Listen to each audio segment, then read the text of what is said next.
booties for black girl nerds.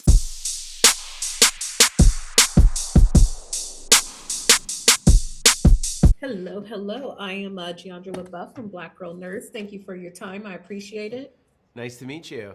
Nice to meet you too. I must say, when I wasn't going like this, I was cackling and I just Great. had a ball Oh, watching this. thank you. That's the highest compliment. If I do all the work with the production design, the cinematography, the acting, the gore, the highest compliment you can give a director is I couldn't watch it or I only saw the inside of my hands. If I really do my job right, no one's watching. They're just seeing that. So thank you. That means a lot to me.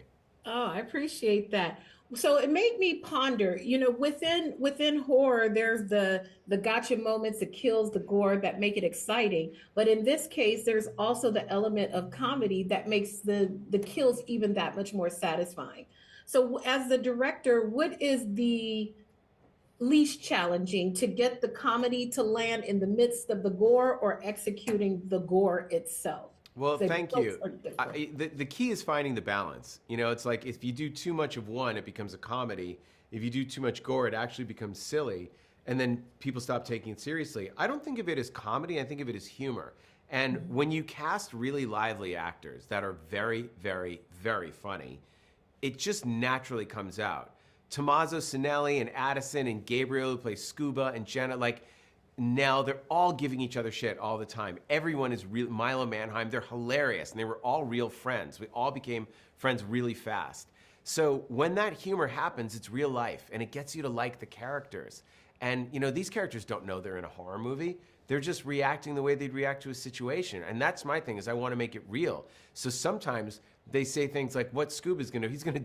They gets tagged on Instagram. He's like, I'll send that motherfucker a DM right now. And they're like, don't slide into the killer's DMs. And it's just funny, but that's exactly what you would do. So it's watching kids who sort of deal with things in a real way, but having it come from truth makes it funny and not being afraid to lean into it. Then when I'm doing a kill scene, if it's like you have the girl whose head gets dunked in her door, face gets stuck to a freezer door, I thought, well, the killer's coming. She's got to rip her face off. But then she tried to use her phone. So what if she also rips her fingers off? She can't use her phone because her fingertips are gone. Then she holds it up to her face, but it doesn't recognize her face because half her face is ripped off. With a cell phone, you couldn't call the police if your face and fingertips were ripped off. So that's sort of it's sick, but it's also fun.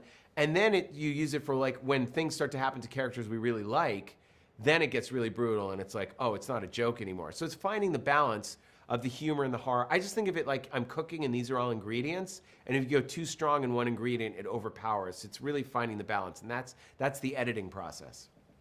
The freezer was brilliant. That was brilliant. I'm like, see, I've never seen nothing like this before. Great. That was I want to be truly original. I've seen every horror movie ever. So I really want the kills to be stuff I haven't seen before. brilliant. It's a holiday film of sorts, and you got all these terrific people together. Of everybody in the crew, who do you think is the biggest scaredy cat in real life? In real life, I mean, it's hard to tell because everyone worked on the movie because they were so into it. They loved it. Like our prop, Emma, who's our set dresser, when she got in that incredible barn where we're cooking, and Vic, our prop guy, and Harley doing the corn on the ears, they really, really loved it. So I don't remember anyone being like terrified of everything or, oh, I can't watch these movies. It's the kind of movie that if you're not into this type of movie, you generally stay away from it. But my DP, he shot Hostel with me. And if we're watching, I want horror fans because when they're grossed out, I know that the people that are scaredy cats are really gonna freak out. Like the corn holders in the ears.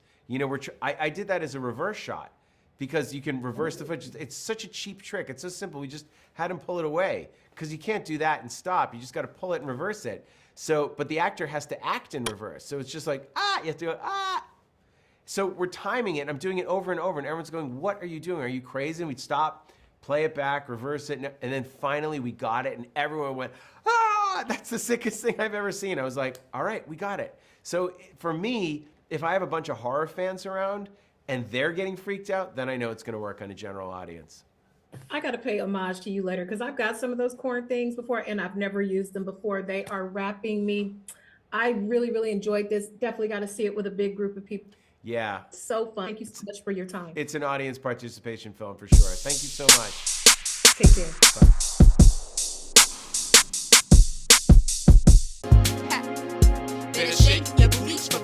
nerds. Better shake your booties for black girl nerds.